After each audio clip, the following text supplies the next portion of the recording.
महाभारत का युद्ध अपने अंतिम पड़ाव पर चल रहा था। बड़े बड़े वीर अपनी वीर गति को प्राप्त हो चुके थे। दो लोगों के बीच में अंतिम युद्ध चल रहा था, दुर्योधन और भीम। महाराज क्या बताएं, सब लोग अपनी आंखों की पलकें पकड़ करके खड़े हैं देखने के लिए कि इस विशाल युद्ध का विजेता कौन होने वाला है। भीम अपनी प्रचंड गदा उठाता है और घुमा करके जैसे ही दुर्योधन के अंग पर प्रहार करता है, तो जिस प्रकार एक लोहे से स्पर्श करके दूसरे लोहे की एक स्वर प्रकट होता है, वैसा स्वर निकलता है, लेकिन दुर्योधन को कुछ नहीं होता।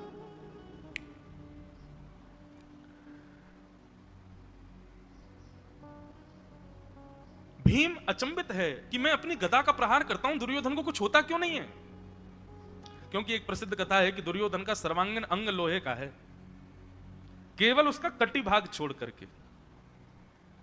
भीम युद्ध करते करते उसकी अचानक दृष्टि पड़ती है ठाकुर जी के ऊपर। रथ पर बैठे हुए श्री कृष्ण भीम की आंखों में देखते हैं और आंख पर देखते हुए बस अपनी जंघा पर हाथ फेरते हैं। जैसे ही जंघा पर ठाकुर जी ने हाथ फेरा, भीम समझ गया मुझे क्या करना है। तुरंत अपनी गदा को उस दिशा में घुमाया जहां से उसकी जंघा टूटे, और जैसे ही जंघा पर प्रहार किया, जंघा टूट गई, और जैसे ही टूटी दुर्योधन गिर पड़ा, और महाभारत का युद्ध पांडवों ने जीत लिया। जय जयकार होने लगी, विजय घोष होने लगी, पांडवों ने महाभारत युद्ध जीत लिया है। आकाश में खड़े 33 कोटि देवता मन में विचार करने लगे, इतनी आसानी से महाभारत युद्ध का विजय पांडवों को हो गया। ये तो हम जानते हैं कि जीतने वाले पांडव ही हैं, पर इतनी आसानी से जीत गए हैं तो अच्छा सा नहीं लग रहा है।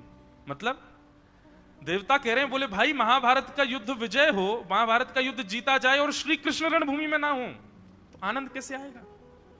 ऐसा कुछ होना चाहिए कि श्री कृष्ण आते, उनको बीच बचाओ या कुछ करना पड़ता, श्री कृष्ण का थोड़ा पुट लगता, तब महाभारत की विजय होती पांडवों की, तब आनंद आता। ऐसे तो ये बड़े आसानी से जीत गए, थोड़ा आनंद ही नहीं आया। मतलब जैसे हम लोग कोई पिक्चर देखें, कोई सीरियल देखें या कुछ भी देखें, हमारा मन होता है कि भाई लड़ाई मार काट झगड़ा तो थोड़ा दिखाओ, उसके बिना सुख कैसे? एक जगह मेरी कथा थी तो एक श्रोता आके बोले, महाराज जी आप थोड़ा प्रिय प्रिय कम बोला करो। मैंने मतलब बोले आप ज्यादा मीठी मीठी कथा मत किया करो, थोड़ी कहीं कहीं मार धाड़ भी बताया करो।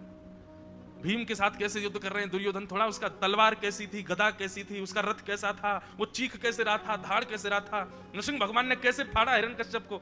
मैंने कहा वाह भैया, इसमें ये सुनने में आनंद है। बोला हाँ, हमारे सब लोगों के रस अलग है, कोई वीर रस का उपासी है, कोई सौम्य रस का उपासी है, कोई करुण रस का उपासी है, सबके अपने अपने भाव। देवता बोले बोले महाभारत युद्ध जीत गए पांडव, लेकिन आनंद नहीं आया, क्योंकि श्री कृष्ण तो रथ पर बैठे हुए थे।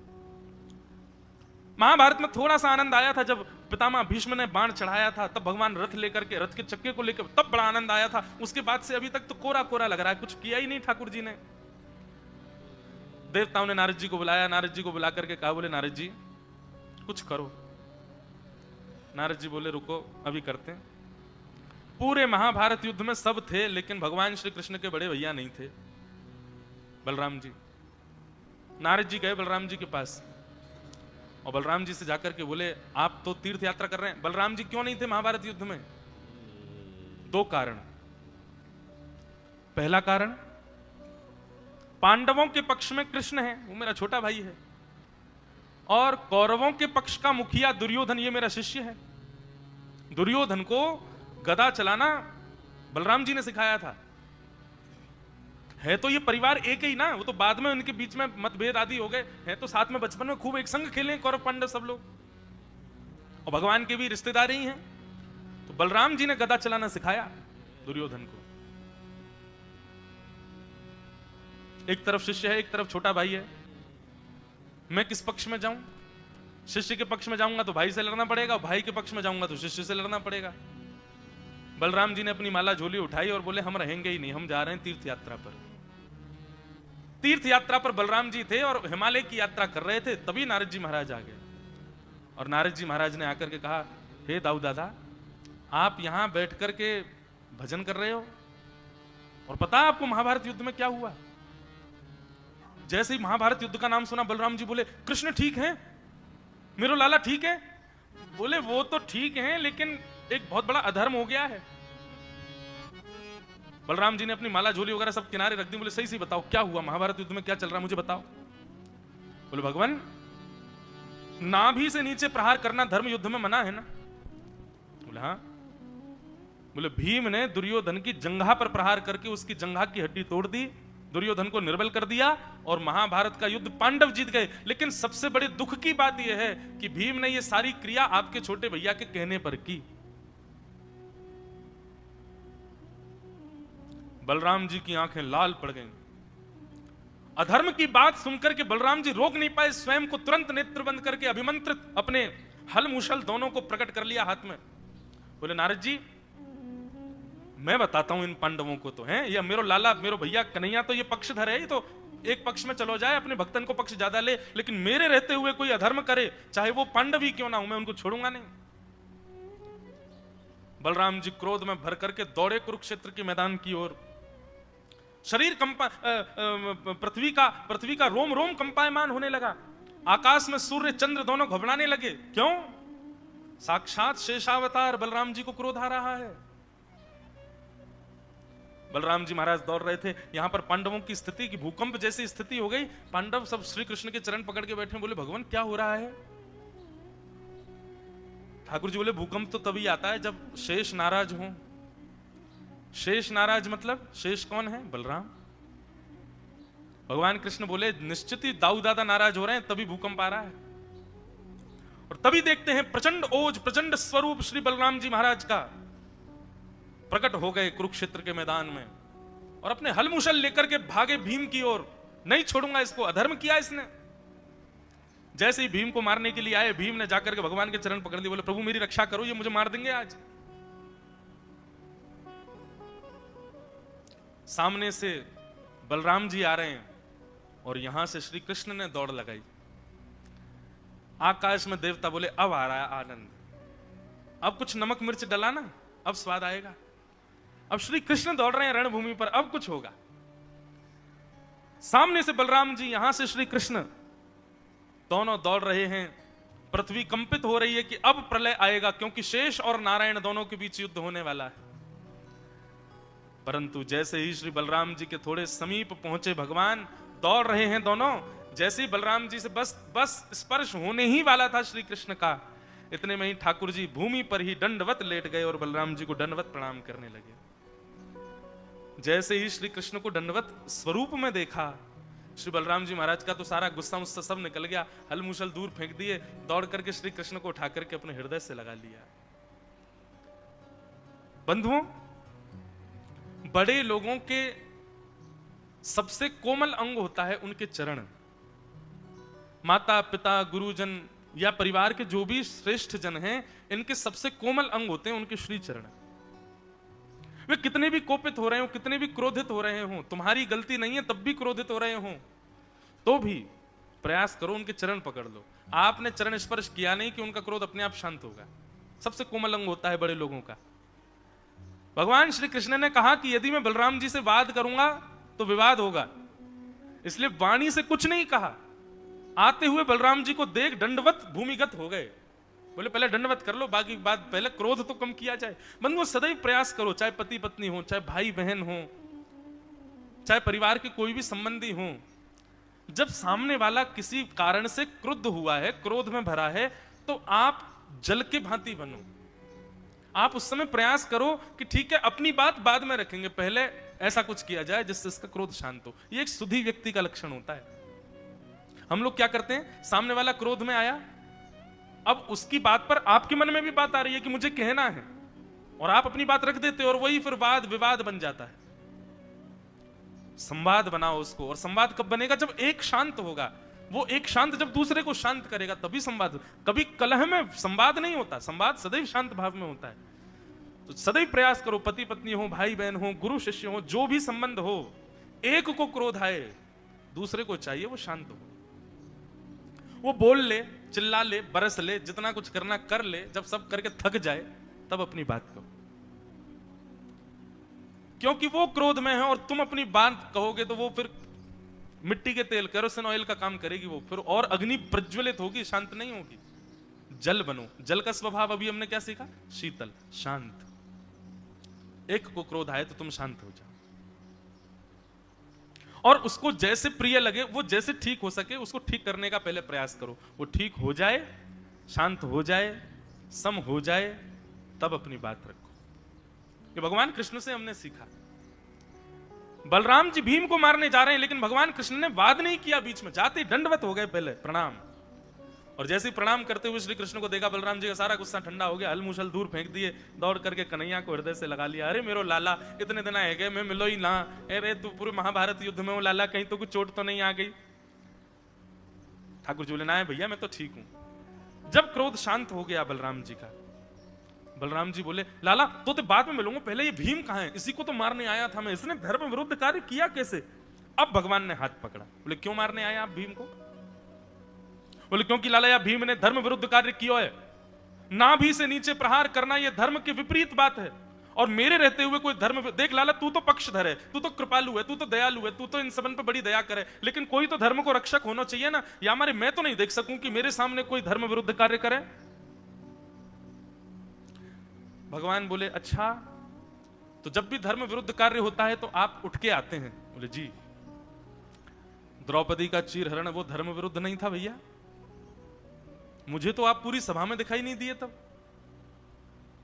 यही दुर्योधन, यही दुशासन द्रौपदी का चीरहरण कर रहे थे भरी सभा में, एक अबला नारी को निर्वस्त्र कर रहे थे भरी सभा में। कितनी बड़ी बात होती है भैया। मुझे नहीं लगता कि उस समय उससे बड़ा अधर्म कुछ हो रहा था पृथ्वी पर। तब मुझे हलमुशलधारी बलराम जी नहीं दिखे वहां पर। और आज जब ऐसे अबला नारी को निर्वस्त्र करने वाले दुर्योधन की जंघा पर प्रहार हो गया, ऐसे विधर्मी की जंघा पर प्रहार हुआ, तो आप उसके लिए धर्म रक्षक बनकर के आ गए।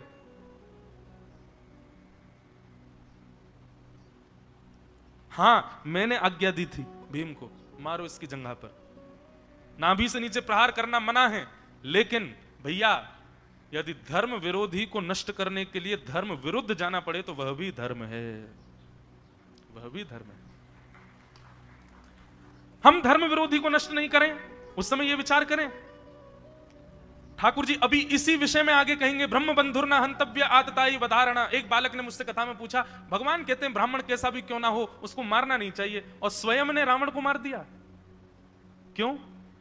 यही बात, धर्म विरोधी यदि कोई है, धर्म विरुद्ध आचरण करने वाला यदि कोई है, वो ब्राह्मण नहीं हो सकता। फिर केवल त्रिपुंड लगाने से रावण ब्राह्मण नहीं हो गया था, केवल शिव तांडव स्तोत्र की ध्वनियां प्रकट करने मात्र से और समस्त ज्ञान ज्ञानी होने से वो ब्राह्मण नहीं था। ब्राह्मण स्वभाव से बना जाता है, ब्राह्मण आपके भीतर चित्त में आने वाले गुणों से बना जाता है, और स्वभाव और गुणों से रावण पूर्ण रूपेण राक्षस हो चुका था, इसलिए उसका ब्राह्मणत्व नष्ट हुआ है वहां पर, इसलिए ठाकुर जी ने उसको मारा।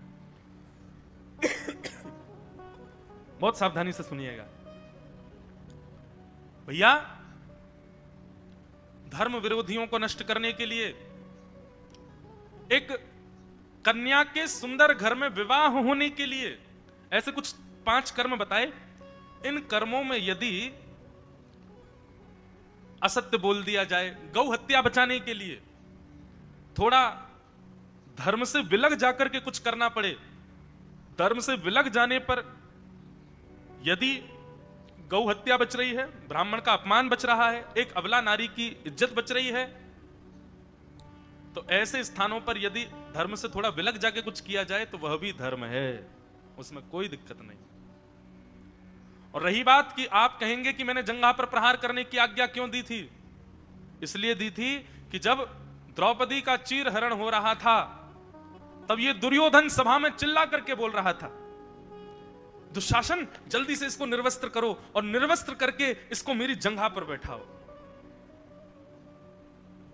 उस समय बाजी हारे हुए ये पांडव, इन पांडवों में भीम ने प्रतिज्ञा धारण की थी, बोले द्रौपदी नहीं बैठेगी तेरी जंघा पर, वो पतिव्रता नारी है, लेकिन आज प्रतिज्ञा लेता हूं एक दिन मेरी गदा जरूर बैठेगी तेरी जंघा पर। भीम ने अपनी प्रतिज्ञा पूरी की है, और वह प्रतिज्ञा भी एक अबला नारी की इज्जत के जब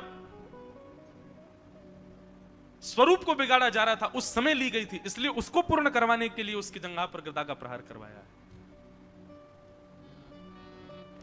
बलराम जी थोड़े से शांत हो गए, बोले लाला अब तू क्रोध मत करे, मुझे क्षमा कर दे। बोले नहीं भैया, आप हमारे अग्रज हैं, आप सदा हमारे पूजनीय हैं, पर मैं एक बात कह रहा हूं। लोग मुझे पक्षधर कह रहे हैं, लोग कह रहे हैं कि तो पक्षपात करते हैं, पांडवों का संग करते हैं, आदि आदि सब भाव रखते हैं। बंधुओं, एक बात बहुत ध्यान से सुनना, मैं इस विषय को कहा करता हूं, संसार एक महाभारत है, और इस महाभारत में मैं और यहां बैठे हम आप सब लोग योद्धा हैं, और योद्धा दो ही हैं महाभारत में, या तो पांडव या कौरव। हम आप सब ही पांडव हैं, और हम आप सब में ही कोई कौरव है। बस पहचान करनी है कि कौरव कौन है, पांडव कौन है। बस इतना समझ लीजिए, पांडवों के पास 5 गुण हैं, हर पांडव का एक एक गुण है। युधिष्ठिर का गुण है धर्म, भीम का गुण है बल, अर्जुन का गुण है आत्मा, नकुल का गुण है बुद्धि, और सहदेव का गुण है स्वरूप। हम आप सब लोग, इस पंडाल में बैठे सब लोग, या संसार में हर व्यक्ति इन 5 गुणों में से किसी एक गुण से युक्त है। धर्म, बल, आत्मा, स्वरूप और बुद्धि। ऐसा हो ही नहीं सकता कि यहां बैठे और इस संसार में हर व्यक्ति इन 5 में से एक गुण में युक्त ना हो। इसका मतलब क्या है, वो इन्हीं में से एक पांडव है, हम आप सब लोग हैं। परंतु हमारे गुरुदेव कहते हैं ये 5 लक्षण, ये 5 गुण, धर्म, बल, आत्मा, बुद्धि और स्वरूप, ये 5 लक्षण कौरवों के पास भी हैं। इसका मतलब क्या है, संसार में हम आप सब लोग कौरव पांडव दोनों हैं। बस पांडव कौन है, कौरव कौन है, इसकी पहचान केवल 2 बातों से होगी। 2 लोग जिसके पक्ष में खड़े हैं, समझो वही पांडव हैं। उसमें पहला नाम है योगेश्वर श्री कृष्ण, और दूसरा नाम है पतिव्रता द्रौपदी। दोनों के गुण क्या हैं? ये 2 गुण जिसके पास हों, समझो वो अपनी महाभारत का पांडव है। श्री कृष्ण का गुण है ज्ञान, विवेक, जो विवेकी है, सही गलत की जिसको पहचान है, सद असद में जो भेद समझता है, ऐसा गुण जिसके पास है। पहली बात, श्री कृष्ण यदि साथ हैं, यानी कि विवेक यदि आपके अंदर है तो आप पांडव हो। और दूसरा, यदि द्रौपदी आपकी पत्नी है, द्रौपदी का गुण क्या है? दया।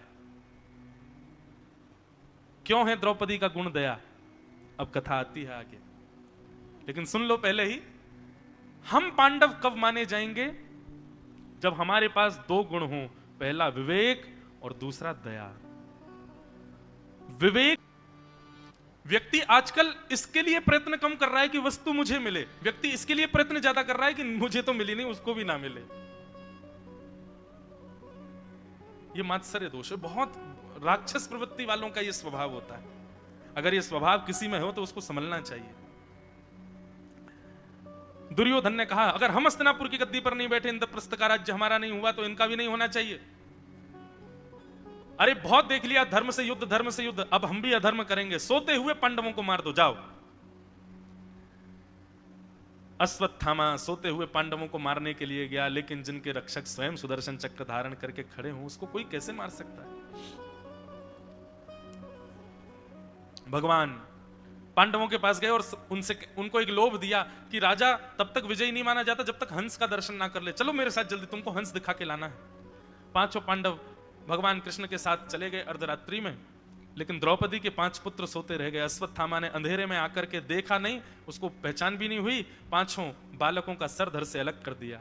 और कहीं कहीं ऐसा बताते हैं कि प्रमाण देने के लिए 5 के सर अपने साथ दुर्योधन के पास लेकर के गया। दुर्योधन ने प्रकाश किया, अश्वत्थामा ने कहा, देखो मैंने 5 पांडवों को मार दिया। दुर्योधन बोला, ये तो ऐसे बोल रहा है जैसे कोई गाजर मूली तोड़ के लाया है। जिस खेत का रक्षक स्वयं कृष्ण रूपी किसान हो, वहां की सब्जी ऐसे कोई नहीं तोड़ सकता है। बड़े बड़ी तिमिंगल मछलियां, भागवत में, महाभारत में कौरवों के वीरों को तिमिंगल नाम से पुकारा गया। तिमिंगल मछली, तिमिंगल मछली किसको कहते हैं? एक मछली होती है, वो मछली कैसी होती है? बोले तिमिंग नाम का एक पक्षी होता है। वो तिमिंग नाम का पक्षी, उसको जब भूख लगती है तो वो वन के ऊपर जाता है और अपने दोनों पंजों में, एक पंजे में एक हाथी, दूसरे पंजे में दूसरे हाथी, 2 हाथियों को पंजे में लेकर के आकाश में उड़ता है। सोचो पक्षी कितना बड़ा होगा, हाथी इतने विशाल होते हैं। 2 पंजों में 2 पक्षियों को लेकर के जो आकाश में उड़ जाए वो तिमिंग पक्षी। और 2 हाथियों के सहित जब तिमिंग पक्षी आकाश में उड़ता उड़ता समुद्र के मार्ग पर जाता है तो 2 हाथियों सहित उस तिमिंग पक्षी को एक तिमिंगिल नाम की मछली श्वास लेने के लिए समुद्र के बाहर आकर के मुख खोल करके जैसे ही श्वास लेती है तो वो तिमिंग पक्षी हाथी सहित उसके पेट में चला जाता है। वो है तिमिंगिल मछली। महाभारत युद्ध में कौरवों के योद्धाओं को क्या कहा गया? बोले तिमिंगिल मछली। ये साधारण नहीं है कौरवों की सेना, एक से एक बड़ा योद्धा था वहां पर। दुर्योधन कहता है इतनी बड़ी बड़ी तिमिंगिल मछलियां हमारे कौरवों के महासागर में, वे इन 5 पांडव रूपी छोटी छोटी मछलियों का बाल बांका नहीं कर पाई। और ये नेक्सा सा, ये अश्वत्थामा कह रहा मैंने 500 के सर धड़ से अलग कर दिए, दिखाओ तो। बोले मुझे पता था तुमको विश्वास नहीं होगा, इसीलिए लेके आया हूं, थैला खोल दिया, लो देखो। प्रकाश करके देखा। कहीं कहीं ऐसी कथा भी बताते हैं कि भीम ने दुर्योधन ने एक सर लेकर के और ऐसे हाथ में पकड़ करके उसको जोर से दबाया। जैसे दबाया तो जैसे फल भेदन हो जाता है वैसे वो भेदित हो गया। उसी से ही वो पहचान गया कि नहीं, ये पांडवों के मस्तिष्क नहीं हो सकते, इतने साधारण नहीं है पांडव। और प्रकाश करके जब देखा तो वे 5 द्रौपदी के निर्दोष बालक थे। इस शोक में दुर्योधन के प्राण निकल गए कि इन निर्दोष बालकों का क्या दोष था, इनको क्यों मार दिया? अरे ये हमारे परिवार के आगे के वंश हैं, हमारा पूरा परिवार खत्म हो चुका है, ये बालक ही हमारे आगे के वंश को चलाने वाले थे, इन्हीं को नष्ट कर दिया। दुर्योधन के शोक में प्राण निकल गए कि मैं ही अपने वंश का नाश कारक बन गया। प्रातःकाल का समय, पांडवों को जैसी पता चला द्रौपदी के 5 पुत्र मार दिए, शोक मातम बनने लगा पांडवों के मध्य। अर्जुन ने जाकर के जैसी देखा रक्त की धार बह रही है, द्रौपदी के सामने अपने गांडीव धनुष को उठाकर के प्रतिज्ञा लेने लगा, तुम चिंता मत करो द्रौपदी, मैं तुमको